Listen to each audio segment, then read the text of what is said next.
Exit poll को फर्जी, कई चीजें विपक्ष कह रहा है। देखिए 4 जून का इंतजार तो आपको भी करना पड़ेगा, उससे पहले कोई भी आश्वस्त नहीं हो सकता है, क्योंकि ये सिर्फ एक अनुमान है। लेकिन इतना जरूर है कि ईमानदारी से किया हुआ एक अनुमान है। अब देखिए विपक्ष आपको कई मुद्दों पर घेर रहा है, चुनाव आयोग पर सवाल खड़े कर रहा है। उनका कहना है कि वीवीपैट से मिलान हर हाल में किया जाए, उनको भरोसा नहीं है अब चुनाव आयोग पर। देखिए 42 घंटे की बात है और अब चुनाव समाप्त हो चुके, तो मुझे लगता है कि विपक्ष को इस प्रकार के अनर्गल, आधारहीन, मिथ्या प्रचार करने बंद करने चाहिए और इंतजार करना चाहिए। और अगर इनको चुनाव आयोग पे भरोसा नहीं की बात करनी है तो मैं इनसे पूछना चाहता हूं, भाई उत्तर से दक्षिण तक चलिए।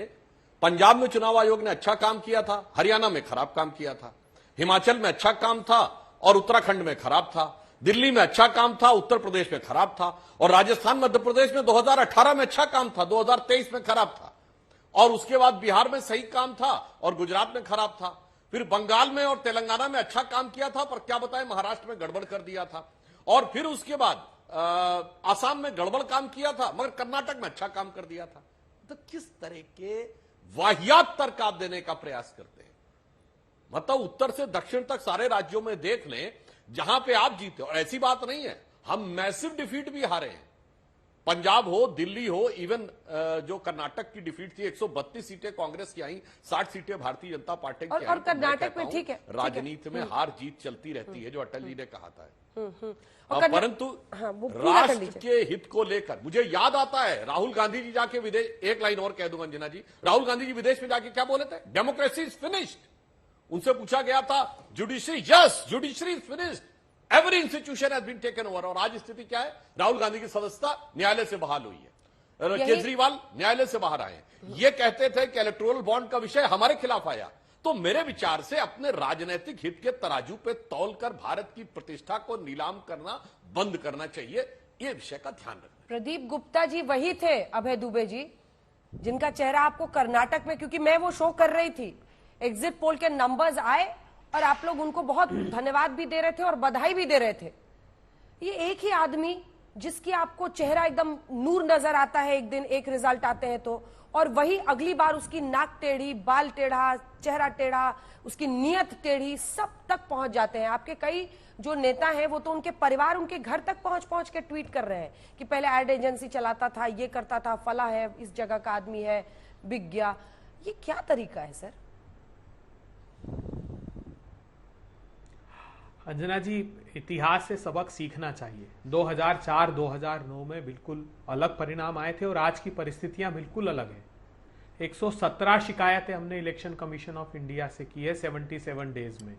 14 शिकायतें प्रधानमंत्री जी के खिलाफ की है, 4 शिकायतें गृह मंत्री जी के खिलाफ की है, 8 शिकायतें भारतीय जनता पार्टी के और नेताओं के खिलाफ की। किसी में चुनाव आयोग ने कोई कॉग्निसेंस नहीं लिया, उल्टा हमने शिकायत की, हमको नोटिस दिया। तब आज ये सवाल खड़ा होता है कि क्या पारदर्शिता है जो अभी सुधांशु त्रिवेदी जी कह रहे थे। इलेक्टोरल बॉन्ड पर सुप्रीम कोर्ट ने निर्णय दिया, उन्होंने अवैधानिक करार दे दिया साहब आपकी स्कीम को। ईडी सीबीआई के डायरेक्टर्स के अपॉइंटमेंट में सुप्रीम कोर्ट ने कहा, हमने कोई टिप्पणी नहीं की, इसलिए हमने कहा कि ये संविधान पर प्रहार कर रहे हैं, संवैधानिक संस्थाओं का दुरुपयोग कर रहे हैं भारतीय जनता पार्टी। और क्यों न कहें हम क्यों न प्रायोजित कहें, अगर हम आश्वस्त है कि 295 सीटें आ रही है और भारतीय जनता पार्टी इलेक्शन को मैनिपुलेट करना चाहती है। हमने ये कहा इलेक्शन कमीशन से कि आप पहले राउंड की काउंटिंग हो, पहले राउंड का सर्टिफिकेट दीजिएगा, उसके बाद कानूनी प्रावधान के अनुसार ही दूसरे राउंड की काउंटिंग स्टार्ट कीजिएगा। हमारा अनुभव है कि पहले सर्टिफिकेट दिए बगैर दूसरे राउंड की काउंटिंग की जाती थी। हमने उसमें कहा कि आप इस तरीके से नहीं कर सकते। पोस्टल बैलेट का नियम था, नियम के बावजूद उस रूल्स था, पीपल्स रिप्रेजेंटेशन एक्ट 1951 के जो रूल्स फ्रेम हुए थे उसमें था कि पहले की जाएगी। अब इलेक्शन कमीशन ने कोई नए रूल्स, अपने नए एडमिनिस्ट्रेटिव ऑर्डर दिए। तो हम अच्छा आखिरी बात सुनिए, एकमात्र राजनीतिक दल है जिसको आपत्ति नहीं होती अगर 10 दिन बाद चुनाव आयोग 6% वोट परसेंटेज बढ़ा देता है। हाँ। तो सारे राजनीतिक दल चिंतित होते हैं, सिर्फ भारतीय जनता पार्टी को इस बात की चिंता नहीं होती। एब्सोल्यूट नंबर्स दिखाने में 10 दिन की देरी होती है अभय दुबे जी, तो ठीक है, एब्सोल्यूट नंबर्स दिखाने में वोटर्स का देरी होती है, तो बीजेपी को चिंता क्यों नहीं होती है सुधांशु जी? मैं बताना चाहता हूं, जो ये बात कह रहे हैं, फिर मैं कह रहा हूं, वाहियात बातें करना बंद करना चाहिए। हर बूथ के ऊपर फॉर्म नंबर 17C हर प्रत्याशी के प्रतिनिधि को दिया जाता है। जिस क्षण वहां वोटिंग समाप्त होती है, फॉर्म 17C पर कुल कितने वोट पड़े, ये हर प्रत्याशी के प्रतिनिधि के पास रहता है। अब उसके बाद आके चिल्ल गुहार करने लगना, यानी अपनी हार की पेशबंदी करना। दूसरी बात मैं कांग्रेस से कहना चाहता हूं, यह हर राउंड के बाद सर्टिफिकेट जारी किया जाता है, ऐसा कौन से इलेक्शन में होता है। तीसरी बात मैं आपसे कहना चाहता हूं, जो आप लोग ये कहने का प्रयास कर रहे हैं कि मेरी जानकारी तो यह है कि जो आपने कहा कि पोस्टल बैलेट पहले जाते, नियम क्या कहता है कि पोस्टल बैलेट जिस दिन काउंटिंग है, यानी 4 जून की सुबह 7 बजे तक भी आ जाएगा तो काउंट किया जाएगा। अब सुबह 7 बजे जो आएगा वो 7 बजे वाले में काउंट होगा या उसको कंपाइल करके टाइम लगेगा, और कुछ नहीं है। एक कहावत होती है ना, पी ना पाए तो ढरकाए जरूर दे। उत्तर भारत के गांवों में कहावत होती है। अब जब पता चल गया है तो खंबा नोचने के अलावा ठीक है, एक छोटा सा जवाब दीजिए, फिर मैं आने वालों के पास जाऊंगी। आप तीनों के पास आ रही हैं। छोटा सा जवाब इसका, एक लाइन में पूरा कर लो। मैं हतप्रभ हूं साहब, ये पूरा कीजिए त्रिवेदी जी। अंजना जी, हाँ, मैं एक लाइन पूरी कर दूं। भारत के इतिहास में सभी जो प्रबुद्ध लोग बैठे सबको याद होगा, यदि इलेक्टोरल माल प्रैक्टिसेस के लिए किसी प्रधानमंत्री को दोषी मानकर सदस्यता समाप्त की गई तो वो इंदिरा गांधी थी, जिनका रायबरेली का चुनाव, ये कोर्ट के द्वारा निर्णय हुआ था, हम नहीं बोल रहे हैं। और लोगों को याद नहीं होगा, हम लोग उस समय तक इंजीनियरिंग में आ चुके थे, हमें याद है, आशुतोष जी और इनको याद होगा, शशि शेखर जी बैठे हुए वरिष्ठ व्यक्ति थे। अरे भैया, राजीव गांधी के टाइम में बूथ कैप्चरिंग हुई है। 1991 के चुनाव में गोलियां चली थी अमेठी में, संजय सिंह को गोली लगी थी, राजीव गांधी के पक्ष से की जा रही थी, 23 लोग नामजद हुए थे। अगर मैं गलत बोल रहा हूं तो माफी मांगने को तैयार हूं। जो लोग ये करते थे इलेक्शन में, मैं राजीव गांधी के चुनाव की बात कर रहा हूं, चूंकि उनकी हत्या हो गई थी बाद में, मगर चुनाव उससे पहले हो चुका था। राजीव गांधी के चुनाव में गोलियां चलाकर बूथ कैप्चरिंग करने का प्रयास किया गया था और इंदिरा जी बाकायदा गलत साबित हो चुकी।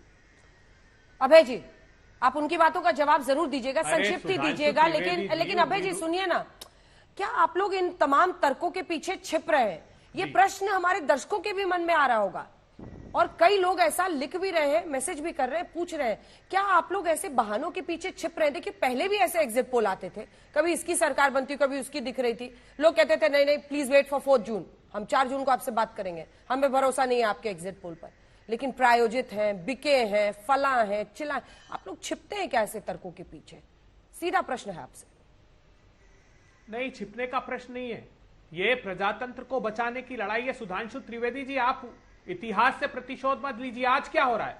उम्मीदवारों का अपहरण कर रहे हैं आप। ईवीएम तो दूर, कांग्रेस पार्टी और प्रतिपक्षी दल के उम्मीदवारों को लेकर ले जाते हैं और चुनाव बगैर चुनाव हुए सर्टिफिकेट दे देते हैं इलेक्शन कमीशन।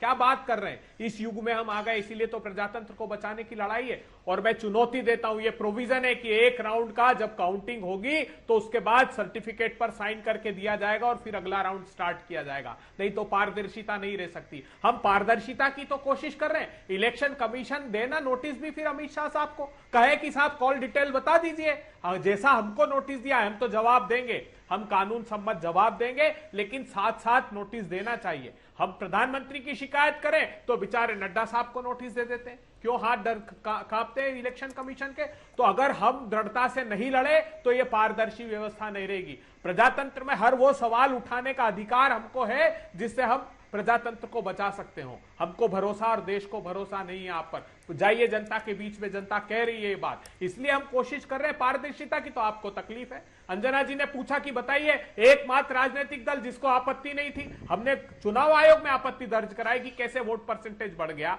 मगर आप प्रोटेक्ट कर रहे थे सारे भारतीय जनता पार्टी के प्रवक्ता और नेता कि हाँ सही किया। तब हमको चिंता होती है इस प्रजातंत्र को बचाने के लिए। एकदम छोटा सा जवाब सुधांशु जी, नहीं तो आप दोनों का ही डिशम डिशम चलता रहेगा। अभी 3 लोग इंतजार कर रहे हैं। एकदम छोटा, बस एक ही लाइन में कह देता हूं। हाँ। अभय दुबे जी, तेलंगाना और कर्नाटक में सही काम किया था कि नहीं इलेक्शन कमीशन ने? हाँ या ना में बोल दीजिए।